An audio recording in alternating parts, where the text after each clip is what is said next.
오늘 우리에게 주신 말씀은 시편 40편 1절에서 5절의 말씀으로 삶의 회복과 위로가 충만한 집이란 말씀을 전할 때 하나님의 은혜가 우리 가운데 함께하기를 간절히 원합니다. 사람들이 듣고 싶어하는 말이 있다면 바로 위로의 말일 겁니다. 사람이 힘들고 지쳤을 때 괜찮아, 조금 쉬었다 해. 참 수고 많았다. 네가 한 일들이 참 수고한 거 나도 알고 있어. 그 어려움들을 헤아려주고 그런 위로의 말 한마디가 사람들에게 큰 힘이 될 겁니다. 이렇게 말로 이렇게 전달할 수도 있지만 우리의 몸짓으로도 할 수 있죠. 어깨를 두들겨 주거나 또 그 사람이 많이 힘들고 또 병이 있을 때 뭐 닭죽을 써 주거나 또 그 사람의 어려운 형편을 알면서 크게 격려할 때, 안아줄 때, 두들겨 줄 때 그 사람에게 위로가 전달되어지는 것이죠. 우리 믿음의 성도들에게 있어서는 어떤 위로가 필요합니까? 바로 하나님의 찾아주심이실 겁니다. 하나님이 찾아주실 때 우리가 위로가 되어지고 또 그 하나님의 사랑으로 서로를 격려할 때 우리 공동체가 하나님의 사랑이 귀하게 전달되어지는 것이죠. 우리 이 아침에 함께 말씀의 자리에 왔는데 우리 옆에 계신 분들에게 위로의 말 한마디로 하나님이 당신과 함께 하십니다. 참 잘하고 계십니다. 하나님 당신을 사랑하십니다. 이런 격려의 말을 한번 던져주셨으면 좋겠습니다. 함께 인사 나눌까요? 하나님이 당신과 함께 하십니다. 하나님 우리와 함께 동행하여 주십니다. 오늘 본문은 고통 속에 있던 한 시인의 이야기를 들려주고 있습니다. 지난날의 삶에 대한 어려움들을 자신의 과거를 회고하면서 또 많은 사람들에게 자신의 이야기를 간증하는 이야기입니다. 과거의 이야기는 오늘 말씀 보면 평온한 이야기는 아닙니다. 인생 가운데 극한 고난을 경험했고 그 자리가 너무나 힘들었던 자리였음을 분명히 고백하죠. 오늘 1절 말씀을 한번 보십시오. 1절 말씀 함께 읽어보겠습니다. 내가 여호와를 기다리고 기다렸더니 귀를 기울이사 나의 부르짖음을 들으셨도다. 아멘. 시인은 기다리고 기다렸다. 이 기다림은 히브리 말로 카와입니다. 어떤 일들이 이루어질 것이라는 것을 확실히 믿고 기다리는 것이고 참을성 있게 기다린다는 말이 카와입니다. 오늘 시인은 기다렸습니다. 자신의 인생 가운데 이런 기다림은 참 힘든 시간이었을 겁니다. 왜냐하면 오늘 이 기다림의 장소가 나오죠. 바로 내가 기가 막힐 웅덩이와 수렁이라고 표현하고 있습니다. 깊은 웅덩이와 수렁이라는 것은 늪지대에 물기가 있고 축축하고 빠져나올 수 없는 그런 환경적인 요소를 말하죠. 인생 가운데 그런 상황을 경험했다는 것입니다. 다윗이 언제 그런 일들을 경험했나요? 바로 다윗이 아들 압살롬에 의해 반역을 당했을 때 그런 왕궁을 피해서 도망갈 수밖에 없었습니다. 기가 막힌 일들이죠. 깊은 웅덩이와 수렁입니다. 누가 건져낼 수 없는 상황이죠.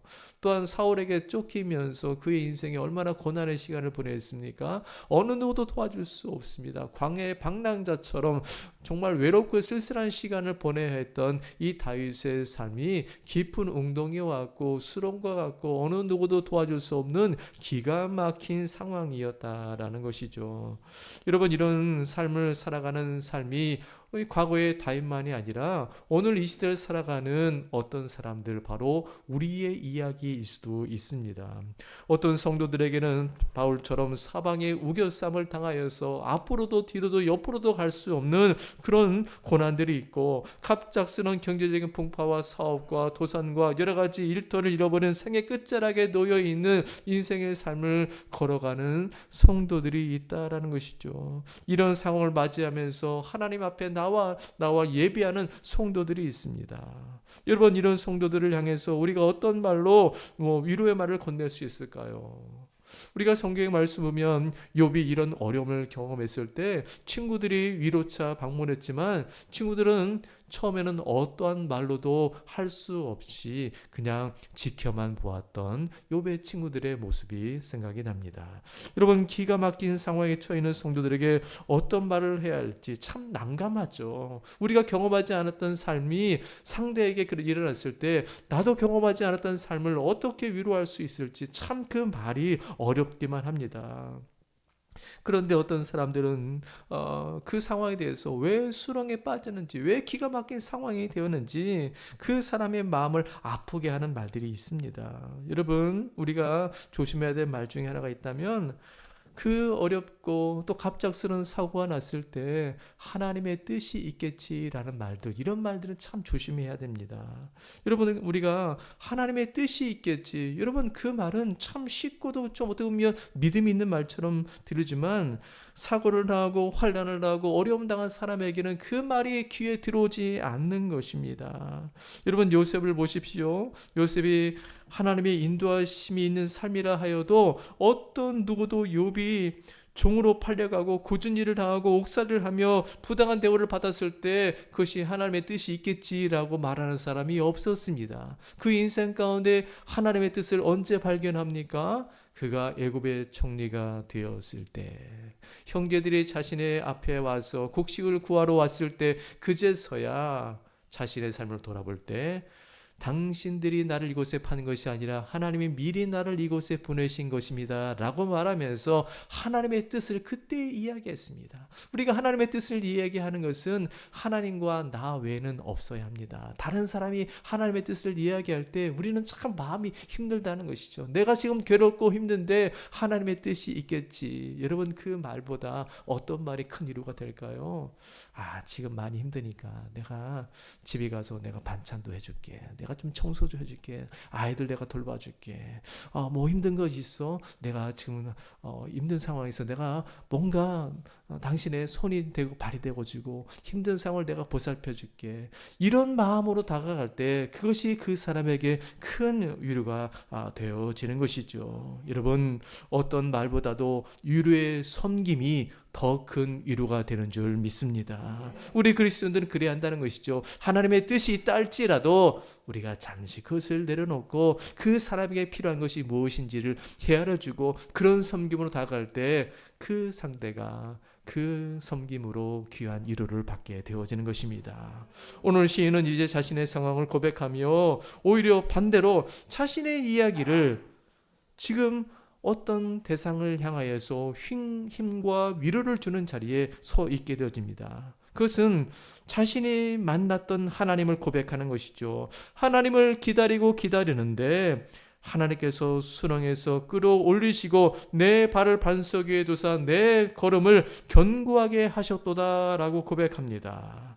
기다리며 기도했고 기다리면서 하나님을 찾고 있었는데 그때 하나님께서 찾아와 주셨다라는 것입니다. 하나님은 우리를 만나주시는 하나님이십니다. 인생의 삶 가운데 부르짖고 기도할 때, 하나님을 찾고 구할 때 하나님은 믿음의 성도들을 외면하지 아니하시고 그 부르짖음에 응답하여 주시는 하나님이십니다. 기가 막힌 상황이 있다 할지라도, 깊은 웅덩이가 있다 할지라도, 그것이 진흙탕과 같이 설 수도 누울 수도 앉을 수도 없는 상황이 있다 할지라도 그 땅에서 어디로 세워주십니까? 오늘 본문에는 반석 위에 세우셔서 흔들리지 않도록, 인생 가운데 흔들리지 않도록 우리의 삶을 인도해 주신다 약속해 주십니다. 이 상황들을 오늘 시인인 다윗이 자신의 삶을 들어보면서 간증처럼 이야기하고 있는 겁니다. 기도에 대한 응답에 대한 간증이고 내가 만났던 하나님에 대한 고백입니다. 이것을 듣는 사람들이 얼마나 큰 위로를 받았을까요? 그래, 기도하다 낙심이 될 때 그래 하나님이 살아계셔. 힘을 잃고 낙심할 때 그래 하나님께서 나를 반석에 세우시지. 낙심되고 기가 막힌 일을 경험한 이들에게도 하나님을 향한 소망의 메시지가 오늘 이 다윗이 고백하는 그 고백을 통해서 많은 사람들에게 위로가 전달되어졌다는 것입니다. 여러분, 하나님을 만난 이야기와 이 신앙의 고백의 말 한마디는 큰 용기를 이야기를 주는 기회가 되어집니다. 여러분, 믿음의 성도들이 이 교회 안에서 어떤 이야기를 많이 나눕니까? 여러분, 우리가 어떤 이야기를 많이 나눌 때 하나님께서 역사하시고 하나님의 뜻이 드러납니까? 여러분, 우리가 세상과 다르게 이 교회는 하나님의 이야기가 있어야 합니다.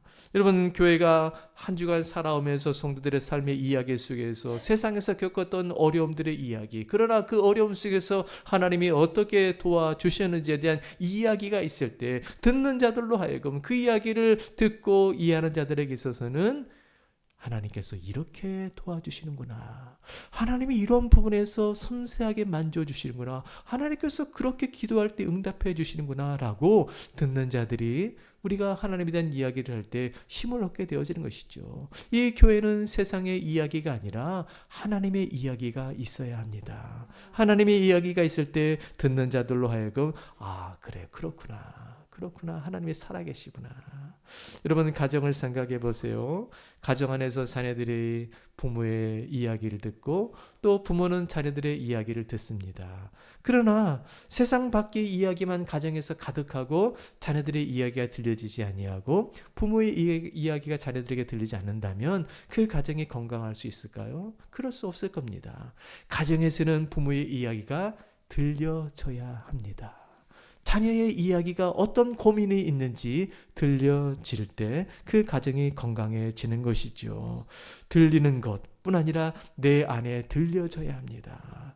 교회는 서로의 이야기가 들려져야 돼요. 내 이야기는 꼭 다물고 내 이야기는 하지 않고 있다면 그 이야기 속에서 상대가 어떤 고민이 있고 어떤 기도의 제목이 있는지 알 수가 없어요. 교회는 함께 이해해주고 공감해주고 기가 막힌 이야기를 들어주면서 함께 기도해주는 것이 교회인 것입니다. 여러분, 우리 모두에게는 정말 간증거리가 있을 거예요. 다 한두 가지는 하나님을 만났던 이야기, 내가 어떻게 하나님을 만났는지, 내가 어떻게 하나님의 도우심을 받았는지 다 간증거리가 있어요. 그 이야기를 풀어놓는 것이 교회입니다. 그 하나님께서 어떻게 도와주시는지를 한 주간 우리가 삶 속에서 나눴던 삶을 경험했던 것들을 나눌 때 많은 성도들이 위로를 받고 또 한 주간 살아가게 되어지는 것이지요. 오늘 시인의 고백은 이제 3절로 이어집니다. 3절의 말씀 함께 읽습니다. 새 노래 곧 우리 하나님께 올릴 찬송을 내 입에 두셨으니 많은 사람이 보고 두려워하여 여호와를 의지하리로다. 아멘. 다윗의 찬송에는 어떤 내용이 담겨 있습니까? 바로 자신의 경험이 많은 사람들에게 두려움이 되었다라는 겁니다. 두려워하여 그것이 결국은 여호와를 의지하는 일들이 되었다. 오늘 다윗의 찬양 속에는 깊은 의미가 담겨져 있습니다. 다윗은 찬양을 많이 불렀던 사람이고 또 애가도 부르기도 하고 많은 사람을 위로하는 찬양을 부르기도 했던 사람이 다윗인데, 이 다윗의 삶의 고백을 담아서 찬양을 하나님께 올렸을 때 사람들이 두려워했던 겁니다. 뭘 두려워했을까요? 다윗을 두려워했을까요? 아니에요. 하나님을 두려워하는 것입니다. 그의 입술로 선포되는 그 메시지와 그 곡조는 사람들에게 느끼지 못했던 두려움이 있었습니다. 하나님이 그런 분이시라고, 하나님이 그런 역사를 만드신다고, 하나님이 그런 어려움 속에서는 모든 것들을 믿는 자의 편에서 역사하시고 도와주시는 능력의 하나님이시라고, 이런 부분들을 믿지 않는 자들이, 또 믿는 자들이 보고 그것을 두려워했다는 겁니다. 그리고 그 두려움 속에서 어떤 역사들이 일어납니까? 여호와를 의지하리로다 라는 겁니다. 그들이 그 찬양의 고백을 듣고 하나님을 믿게 되어지고 하나님을 의지하게 되었다는 것이죠. 여러분, 우리의 찬양에 강한 역사가 일어나게 되는 것은 어느 순간입니까? 우리의 마음이 담겨 있을 때입니다. 우리의 신앙의 고백이 담겨져 있을 때죠. 우리가 하나님을 믿는 신앙으로 들려질 때 사람들에게 감동이 되어지고 은혜가 되어지고, 그래, 그 찬양 참 은혜롭다. 그것이 우리 고백이 되어질 때는 더 강력하게 나타나게 되어지는 것이죠. 오늘 다윗은 자신의 삶 속에서 하나님이 도와주셨던 이 기가 막힌 상황에서의 역사를 그 곡조로 찬양을 했을 때 많은 사람들이 그래, 하나님이 정말 살아계시구나라는 것을 모두가 느꼈던 것처럼 우리 믿음의 성도들이 우리의 삶 속에서 경험되었던 것들을 우리 입술로 선포하고 또 찬양하고 하나님께 영광 돌릴 수 있는 믿음의 삶을 귀하게 살아갈 수 있기를 간절히 바랍니다. 오늘 시인은 하나님이 하신 일들을 더 분명히 이제 더 고백합니다. 5절의 말씀 함께 읽습니다. 여호와 나의 하나님이여, 주께서 행하신 기적이 많고 우리를 향하신 주의 생각도 많아 누구도 주와 견줄 수가 없나이다. 내가 널리 알려 말하고자 하나 너무 많아 그 수를 셀 수도 없나이다. 아멘. 시인의 삶을 한마디로 말하면 기적을 경험하는 삶이었습니다. 여러분, 우리가 말씀처럼 기적이라는 것이 뭡니까? 기적은 자연 질서를 조금 거스리면서 놀라운 현상들이 드러나는 거, 정말 기대할 수 없는 상황이 우리의 눈앞에 펼쳐지는 것들이 여러 기적일 겁니다. 그런데 그 기적이 오늘 다윗에게는 한두 가지가 아니었다. 기적이 많았다라고 말씀합니다. 다윗은 기적 같은 삶을 많이 살았지 않습니까? 어릴 적 골리앗을 이긴 것도 기적 같은 일들이죠. 기적 같은 일들입니다. 목동이었던 그가 하루아침에 군대의 장관이 되고 왕이 되어서 한 나라를 다스리는 사람이 되었던 것은 목동에서의 왕이 되는 신분의 변화가 기적 같은 일들이죠. 그가 사울에게 쫓기면서 블레셋 아기스에게 도망갔을 때 그런 죽을 위기에 있었지만 그가 그곳에서 건짐을 받습니다. 사울은 천천히지만 다윗은 만만히 될 정도로 다윗은 전쟁에 능하여서 죽지 아니하고 승리를 경험했던 기적과 같은 일들을 그가 하루하루 경험했던 것이죠. 그런 기적 같은 일들이 손가락을 헤아려 보니까 한두 가지가 아닌 것입니다. 너무나도 하나님께서 행하신 일들이 자신에게 너무나 많은 것들이죠. 이런 기적이 그의 삶에 많이 나타난 것은 자신이 불가능한 일들이 일어나는 것이 정말 자신의 힘이 아니라 하나님의 능력이었다는 것이었습니다. 하나님의 주께서 행하신 기적이라 말하고 있죠. 하나님이 행하신 기적입니다. 여러분, 우리가 많은 것을 감당하면 우리의 업적으로 이야기할 때가 참 많아요. 우리가 어떤 일의 성과와 어떤 직장에서의 승진과 또 우리가 행하였던 많은 어떤 사역들의 결과들이 내 힘으로, 내 노력으로, 내 물질로, 내 능력으로 행하는 것처럼 보이지만 그것이 아니라 주께서 행하신 하나님의 역사란 것입니다. 이것이 기적인 것이죠. 우리가 사람이 어떤 좋은 결과를 냈다 할지라도 그것은 사람들의 눈에는 업적이라 할지라도 그것은 우리에게는 기적인 것입니다. 하나님이 도와주셨기 때문인 것이죠. 여러분, 삶의 기적이 무엇입니까? 내 삶을 돌아보십시오. 내 삶 가운데 기적이 무엇인가요? 내가 예수를 믿고 있는 거, 내 안에 그리스도로 채워져 가는 거, 어느 순간 하나님의 사랑을 내가 느끼고 있다는 것이 기적인 것이죠. 나 같은 사람이 구원받고 나 같은 사람이 예수를 믿고 죄인인 나를 사랑하시는 그 하나님의 사랑을 내가 느끼고 있을 때, 내가 하나님의 자녀란 사실을 알 때 기적 같은 일들을 내가 느끼고 있는 것 아니겠습니까? 기적은 나의 환경 속에서 큰 변화가 일어나는 것만이 기적이 아니라 내가 하나님과 지속적인 관계를 끊지 않고 살아가는 이 한날이 기적과 같은 삶인 줄 믿습니다. 우리의 일상 속에서 하나님이 그렇게 역사하시는 것입니다. 자신에게 일어난 일들이 자신의 힘이 아니라 하나님이 행하신 일이라고 고백하는 이 다윗의 겸손함을 보십시오. 그리고 하나님께 영광 드리고 있는 것 아니겠습니까? 여러분, 이것이 우리가 바라봐야 될 삶의 기적과 같은 삶을 바라보는 은혜의 시선 아닌가요? 여러분, 우리가 하루하루 살아가는 동안 우리가 이 하루를 살아갈 때, 이 주일을 보낼 때 하나님의 은혜가 보입니까? 우리가 하루의 삶을 돌아볼 때 하루 잘 살아왔다, 하나님 도와주셨지라고 그런 고백을 할 때 은혜가 그 안에 있는 것입니다. 하나님의 도우심이 그 안에 있는 것이죠. 우리가 그냥 하루를 살아와도 그냥 하나님의 은혜가 없는 것처럼 보이고 은혜를 생각하지 않는다면 기적을 찾아낼 수가 없는 것입니다. 다윗은 늘 순간순간 돌아볼 때마다 하나님의 은혜가 보였고 그 속에서 기적이 보였습니다. 먼저 우리가 은혜를 살펴봐야 됩니다. 하나님께서 나를 이렇게 자녀 삼아주셨구나. 나 같은 사람에게도 하나님의 사랑을 부어주신구나. 나 같은 사람이 예수를 믿게 되었구나. 이것이 하나님의 은혜이고 더 깊이 들어가 보니까 하나님의 기적 같은 역사들이 그 안에 있게 되었던 것입니다. 하나님 지금도 우리에게 그런 기적을 만들어 가고 계십니다. 오늘 시인은 기적도 많지만 하나님이 행하신 일들도 참 많다라고 말합니다. 여러분, 오늘 말씀 보면 그 행하신 일이 우리를 위하여 행하신 일이라고 말씀합니다. 우리를 위해서 행하신 일. 오늘 시인은 자신의 이야기를 하는 것처럼 보이지만 자신의 이야기를 넘어서서 우리를 좀 보라는 겁니다. 우리를 보라. 나 같은 사람도 이렇게 하나님의 기적의 역사가 있는데 우리 모두에게도 함께하는 기적의 역사가 있다라는 겁니다. 하나님이 돌봐주시고 하나님이 행하신 일들이 있다는 것이죠. 오늘 시인은 개인의 생각과 개인의 경험을 넘어서 하나님은 모두에게 그렇게 역사하시는 분이시다. 하나님께서 이런 일들을 이루신다는 것이죠. 하나님께서 우리를 향해서 계획하고 계시기 때문입니다. 하나님의 생각이 많다라는 것은 기술자가 어떤 일들을 이룰 때 그것을 계획하고 프로그램하고 그것을 실행하는 것처럼 하나님은 우리 인간의 삶의 모든 것들을 하나하나 계획해 가시고 내일도 계획하시고 우리 인생의 모든 것을 계획하신다는 것이 바로 하나님이 우리에게 생각이 많으시다는 겁니다. 여러분, 하나님이 우리에게 생각이 많으시기 때문에 우리가 은혜의 삶을 살아갈 수가 있는 겁니다. 하나님께서 우리에게 생각이 없다고 생각해 보세요. 자녀에게 부모가 생각이 없다고 생각해 보세요. 자녀를 그냥 방치하는 것 아니겠습니까?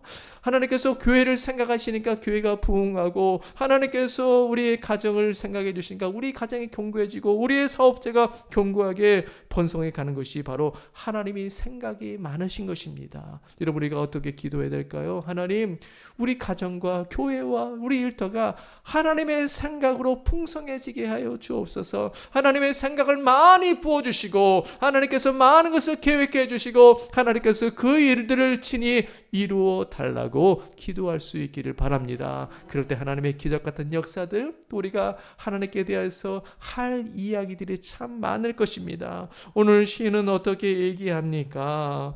주의 생각도 많아 누구도 주와 견줄 수가 없나이다. 내가 널리 알려 말하고자 하나 너무 많아 그 수를 셀 수도 없나이다. 여러분, 오늘 시인이 뭘 얘기하는 거예요? 너무나 많아서 그 수를 셀 수도 없나이다. 너무 많아서. 여러분, 우리의 삶을 돌아보셔서 이 교회 안에서 나누는 모든 이야기들이 너무나 셀 수가 없어서 정말 밤을 새면서 이야기하고 하나님의 은혜에 대한 이야기를 꺼냈을 때 너무나 많아서 그 경험들이 많은 성도들에게 큰 힘을 주어주고 많은 은혜들을 함께 나눌 수 있는 믿음의 교회가 되기를 간절히 바랍니다. 오늘 시인처럼 이런 말들을 하는 것은 나를 자랑함이 아닙니다. 모두가 하나님이 하셨습니다 라는 겁니다. 내가 한 일이 아니라 하나님이 하신 것입니다 라고 고백하고 있는 것처럼 우리 교회 안에서 나누는 모든 이야기들의 모든 중심에는 하나님이 하셨습니다. 하나님이 우리의 인생 가운데 많은 생각을 불어넣어 주셨습니다. 하나님이 기적 같은 일들을 이루어 주셨습니다. 기가 막힐 상황에서 나를 건져 주셨습니다. 내가 잠시 기도하고 있는데 하나님께서 응답해 주셨습니다. 나의 상황과 깊은 수렁에서 나를 건져 주셨습니다. 이런 이야기들로 하나님께 영광 돌리고 하나님의 살아계심을 우리 교회가 귀하게 드러낼 수 있는 복된 교회와 복된 믿음의 삶을 걸어갈 수 있기를 간절히 바랍니다.